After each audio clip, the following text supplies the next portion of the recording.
Welcome, everyone, to Business Growth on Purpose. My name is Jose Palomino. I'm CEO of ValueProp Interactive, and it is my great pleasure every week to be interviewing experts from around the world, owners of other B2B businesses, and sometimes just sharing some of my personal insights from decades of helping businesses grow on purpose. Thanks for joining us and enjoy the episode.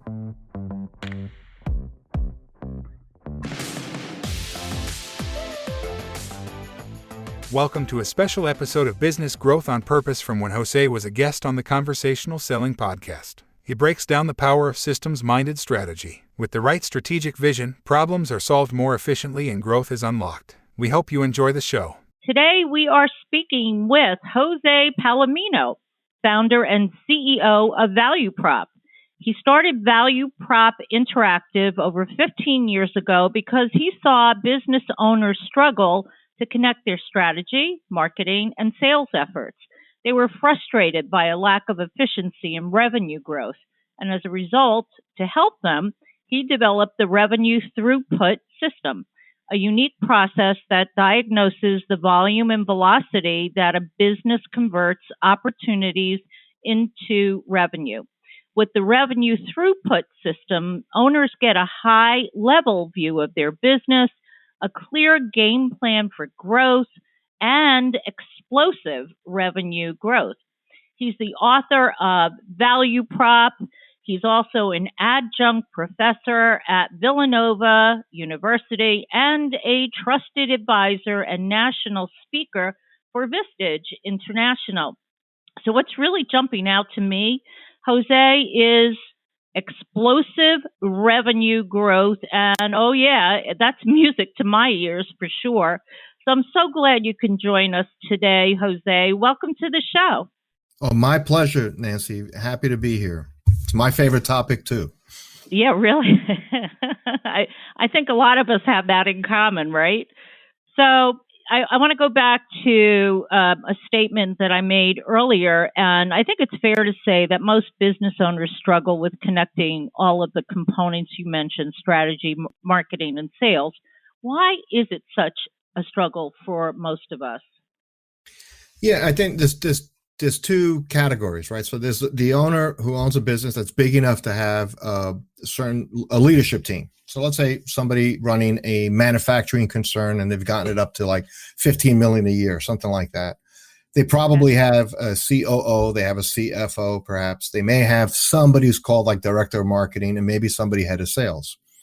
So now you have an owner who probably started the company smaller, grew it unless they acquired the company.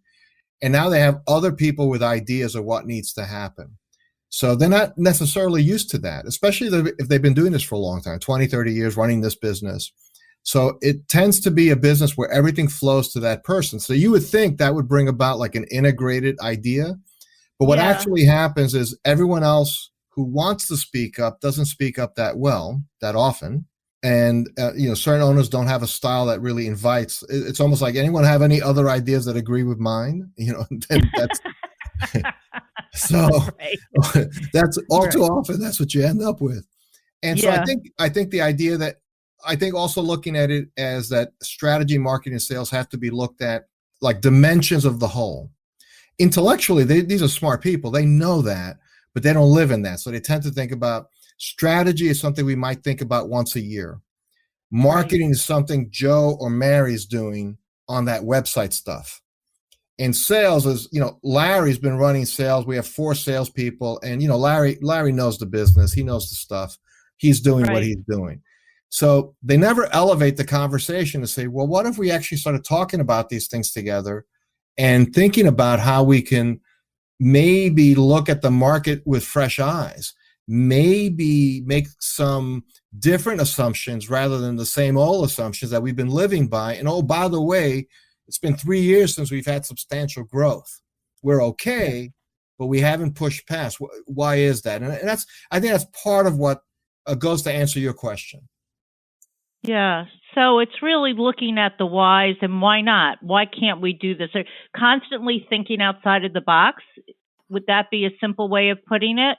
I think so. And of course, even that thought, some people say, well, I can't, you gotta pay for the box. You gotta live in a box. You can't go completely outside the box. And there's a truth to that. In other words, you run the business you run, you're limited. You're not a division of Microsoft or GE that has, $50 million to burn.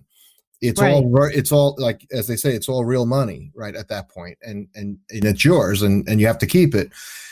But it is willing to challenge assumptions or challenge orthodoxies, right? The way we've always done things. Anytime you hear that, well, that's how we always done it. That's what our customers want. Whenever I work with a client or a firm that's in that situation and they're willing to start entertaining some other ideas, and they tell me something like that's the way it's always been, I say, well, when's the last time we checked into that? When, do we know that's true? I mean, frankly, if you're selling to like large corporations today, like let's say you're a manufacturer and you sell to, like you're part of like the aerospace ecosystem in Connecticut. Well, chances are that person you used to deal with 20 years ago is retired. And it's been replaced by a millennial who doesn't think the way that, good old Joe used to think. It's very different.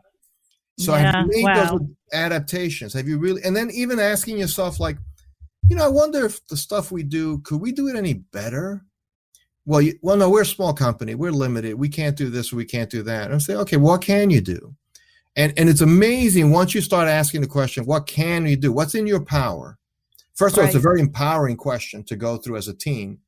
And secondly, it allows you freedom to think about things that aren't necessarily, and then we buy another big machine because maybe that's not on the budget this year.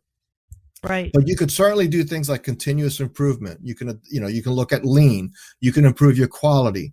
You can improve your customer service policies.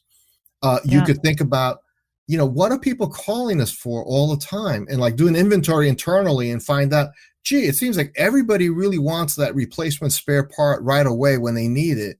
What if we made it a spare part subscription program?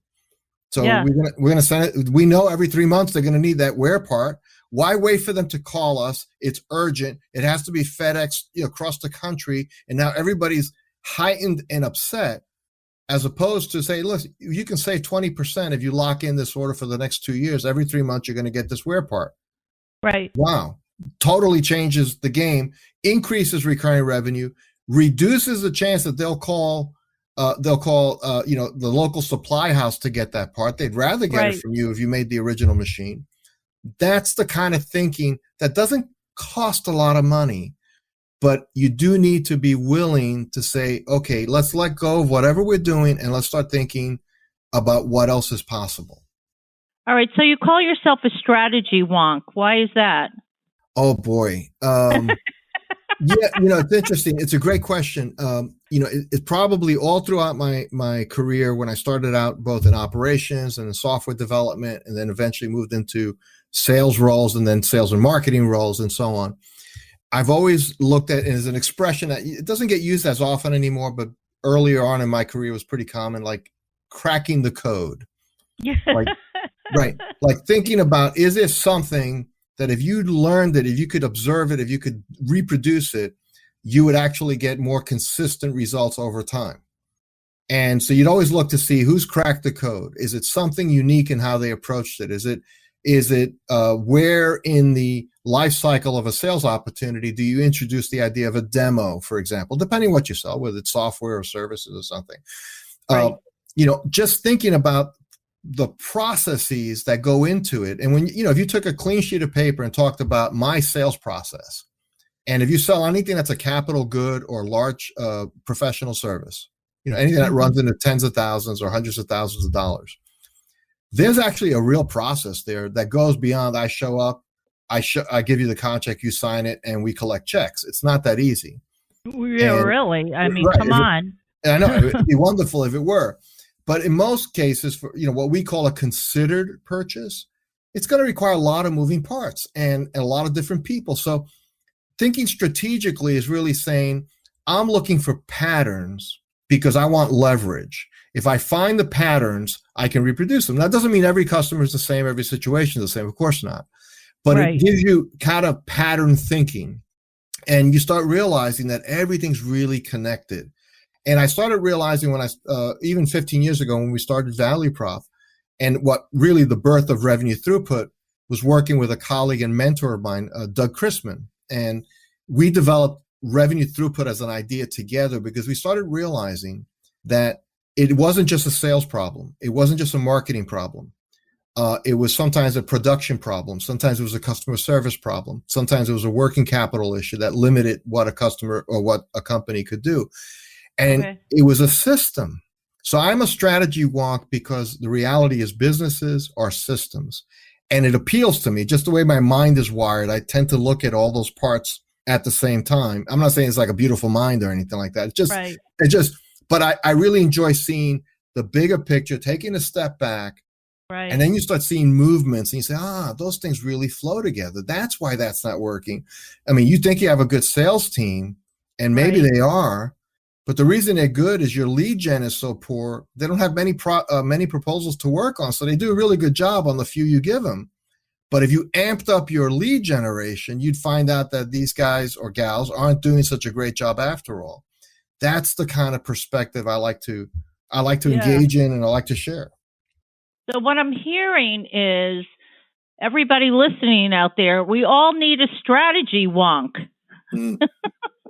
Wouldn't that be great? You just started talking about revenue throughput. I really want you to share your unique idea that is different and sets you apart. You might have, touched on some of it, but are there any other points you want to bring out?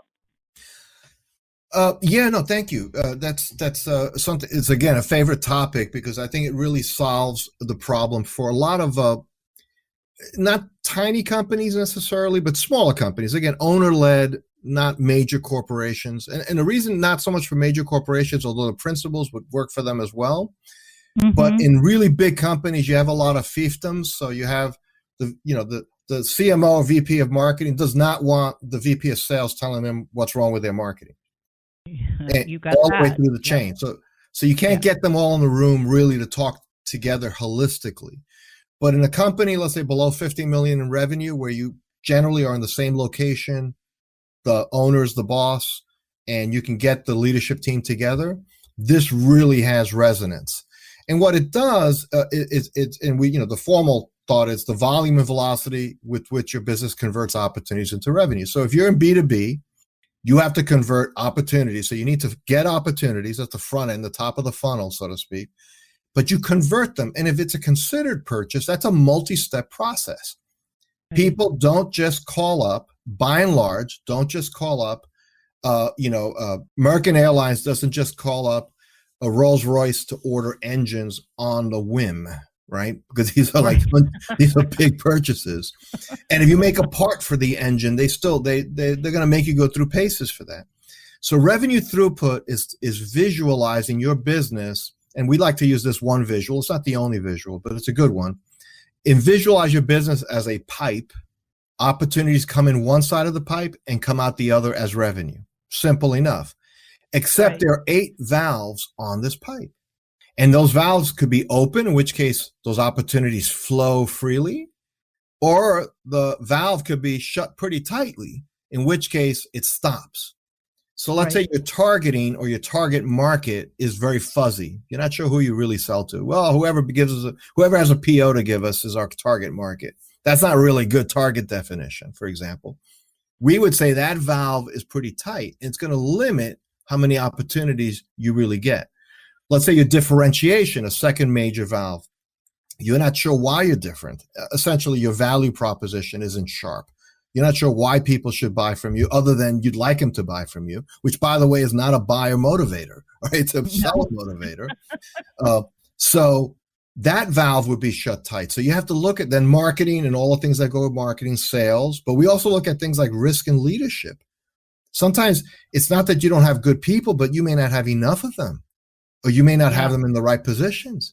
Or resources, which is, of course, the whole world of owner-led businesses, is working capital. It's like, you can have this grand strategy that we're going to be, and this is like a pre and post-COVID comment. Our grand strategy is we're going to be at every industry trade show around the world to sell our machine. Well, the average trade show for like any type of industrial category, it's going to be $50,000 a pop. Yeah. So if you have to do 4 of them, do you have $250,000 lying around? a lot of companies like this don't. So you have to look at all of that. And so we really say you have to look at a balanced view of that pipe and assess whether the valves are open or closed. And if they're closed, how do you open them? And that's, you get into the nitty gritties there, how you open those things. But looking at it that way, you can actually optimize your business. And sometimes it's one valve, or like all of them are open, but one is closed tight. Well, if you think about flow through a pipe, if you even have one valve closed tight, it doesn't matter if the other ones are wide open, you're going to get a drip. But when you fix that one valve, boom, now opportunities are flowing through the system. So How it's long a fascinating does a process like this take? How long? When you go into a company, typically how long does it take until it gets fixed? It's interesting. That's Nancy, that's a little bit like how long is a piece of string, but I will tell you from experience, you get results. First of all, two things happen. If you really have an engaged leadership, and it has to be the owner. If it's an owner-led business, the owner has to be involved. If the owner says, this is my leadership team, they're going to go through the process, Jose, I'm not interested. Because at the end of the day, the number one kind of control of whether a business succeeds or fails in an owner-led business is going to be the owner. Owner behavior is 90% of it. So if the owner's in the room, really interested and really engaged, what will happen is within probably a week or two of going through this process, they will have a really crisp understanding of where the bottlenecks are, what valves are closed. Because we go into it in quite a bit of discrete detail. Each valve has like 6 dimensions, and we help you measure that. We walk you through it. We walk your leadership team through it. It's not a lot. It's probably like 2-hour sessions. We go through it, and we have software that supports this and gives you a score and all that good stuff. But the main thing is you have that crisp idea. So, knowledge is power, right? So knowing where the blockages are, it's kind of like if you had all of a sudden, let's take the opposite situation. You had your basement was flooding, you'd want to know where it's coming from. That's the first thought. So first thing is know that. The second thing is we say you cannot fix everything all at once. So you may have out of 48 total dimensions, 8 major valves, 6 dimensions, each 48 dimensions, you may have 12 red areas, what we call constraints. So there's 12 constraints. You say, oh my goodness, my hair's on fire. What am I going to do? We say, okay, stop. We find the critical path because we have an algorithm that tells you of those 12, which ones are the most important ones to fix. And we advise you to work on maybe 2. That's it, 2. Because you can't do 12. You're going to do 12 half-baked. We don't want you to do half-baked. 2. And that will probably take you about another 30 to 60 days to address those 2. And therefore, within 90 days from hello to there, you will start seeing things turn around. And then you continue. And it's a rinse-repeat process because you may have another different line of business. So for example, you make a machine, but you also have a machine shop. That's not atypical for smaller manufacturers. Well, the machine you sell is to one audience. Your machine shop services could be to a completely different audience. We'd measure those separately. I mean, they obviously overlap in that they use the same physical infrastructure, same capital, same leadership, but the buyer's buying for different reasons. So that's what we help you focus on. So you learn this as a skill, no different than companies learn how to do lean or continuous improvement in their manufacturing. This becomes that kind of a platform for you to think about revenue, but in the holistic sense of your whole business. Wow. Tell me something that's true that nobody agrees with you on. That's a great question. I think probably I don't know if almost nobody would agree with me, but I do get pushback on this. And it's this idea of in sales, and I believe this is true. In B2B, nobody's really sold anything. I think in B2C, you can find somebody, you can sell on emotion. I mean, you could sell timeshares that way, right? You could sell a dress or a pair of shoes or a watch or something. People can buy on an impulse, and a good salesperson can persuade somebody in that moment. But in B2B, if it's a considered purchase, there's too many eyes on something, too many people get involved, you're not going to sell anything. The best you can do is help them on their buying journey. So I would say a lot of people would disagree with me, especially people who get involved in sales and so on, that, no, you can teach, you can sell, you can learn to sell. And, at the end of the day, you really, at the highest level, if you're selling big capital things, Right. You really are there to help buyers buy. And it's an inverted, paradigm, but I think it's really true. And I have not seen it not be true. You're just not going to browbeat or finagle or fast talk somebody into a $200,000 machine. Right. But you're talking about high ticket items. What about smaller items? Is it the same in your opinion? When you say nobody has really sold anything, I think, isn't it the goal of any salesperson to engage in a conversation about what they need, right? So they're talking about it, right? Right, but they're engaged, and that's a great way to frame it, Nancy. They're engaged in a conversation. Ideally, they're engaged in a conversation with somebody who's actually looking for somebody to solve their problem. Yes. So it depends how we define selling. And often, people who don't do this for a living sometimes think of sales as like convincing somebody, or even worse, manipulating somebody to do something they otherwise would not want to do. Right. So I'd say, no, that's, I mean, I'm not saying there aren't people that are like, can do Jedi mind tricks and all of a sudden you say, oh my goodness, I bought that printer and I wasn't planning to. That can happen. But by and large, it's not really a good way to build a real portfolio. I think real success comes from, like you said, having the right kind of conversations that doesn't waste anybody's time, that gets to the heart of the matter, that reveals to that person that you have a sincere interest in understanding what their issues are, what their challenges are, and if you can solve it, you want them to understand how you would help them. At that point, if you can't help them, then there's nothing to sell. And if you can, they're going to feel very affirmed and confident because you had a conversation that was respectful of them as intelligent, agents of their own destiny, so to speak. And I think those things over time, you build long-term relationships, you build repeat business. And you're right, it doesn't always have to be a six-figure thing. It could be it could be an insurance policy, or it could be something smaller. But it's the same principle. It's like you're thinking about this, you're looking for something, and I'm going to ask you smart questions. And that's really what, more than anything, what reveals your competence, I believe, in a selling situation is not how much you can tell somebody about your stuff. It's your questions. People know. Quality of the questions earn trust. Well, there you go. That's perfect. Yeah. I cannot believe it. We're at the end of our program, and I could go on and on with you. Let me just wrap it up with another question or two. What is the one takeaway you'd like to leave the audience with? I would think just look at your business as an interconnected system. When we look at a person, we don't see an arm or leg or face. We see a person, a complete person.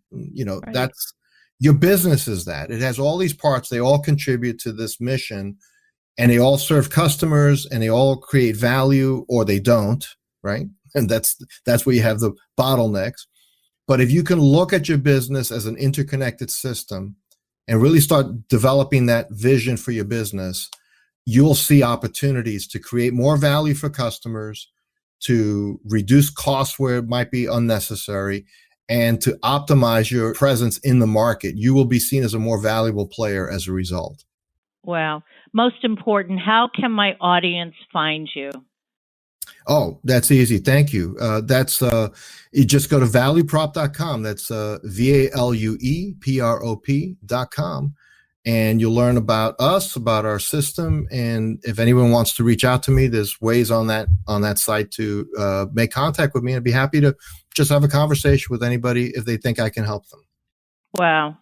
I can only say a huge thank you for being on the show, Jose. This was fascinating. Thank you for all those listening in. And remember, reach out to Jose when you're ready to get things right. And I think at some point for all of us, we know that we've got to do something. He's the go-to guy. So thanks again for being on the show, and make it a great sales day, everyone. Thanks for listening to another episode of Business Growth on Purpose. If you like the show, hit subscribe and leave us a review to help other people find the podcast. And if you're ready to take the next step in driving intentional growth for your business, come check out what we're doing at ValueProp.com. We've developed industry-leading programs and systems to help B2B owners take control of their growth. Until then, thanks for listening to another episode of Business Growth on Purpose.